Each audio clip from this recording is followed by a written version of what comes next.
4:30 বাজে। সারা রাত তো এমনিতে ঘুম হয়নি, এত বৃষ্টি হচ্ছে, জল পুরো কি অবস্থায় গেছে। আর ভুলুকে তো কোনো মতে রাখতে পারছে না, খুব চিন্তায় কি ভয় পাচ্ছে, কাঁপছে, এসে জলের মধ্যে হেঁটে ঘুরে বেড়ালো। দেখো কোনোদিন এইভাবে কিন্তু বসে থাকে না, দেখো ভুলু অবস্থা বলবে।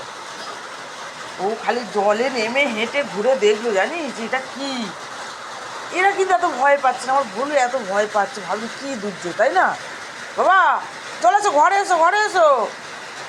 দেখো বসে বসে দেখছে, দেখবে তুই দেখো, মানে ওই দেখো জল ফল ঘেটে টেটে এসে আর ওদের পাশে বসে আছে, কিচ্ছু বলছে না। দেখো আয় আয়, চলে চলে এসো চলে এসো চলে এসো,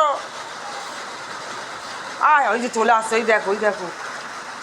ওরা এখন টয়লেট পেয়েছে, ও তো টয়লেট ভিতরে করে না, ও কী করবো ভেবে পাচ্ছে না, ভাবছি এটা কী জল কেন। আসো আসো, আয় বাবা ঘরে আয়, কোনো ভয় নেই, আসো আমরা ঘরে থাকবো। কী করছে রে, একদম ছোটোবেলাতে ঘরে থেকে মানুষ হলে তাদের পরিস্থিতি দেখা। খুলে দাও সুদীপ, খুলে দে বাবা, ঘরে ঢুকিয়ে নে ওকে। প্রচণ্ড ভয় পাচ্ছে আমার ভুলুটা রে, সব জলে জলে ঘুরছে খালি।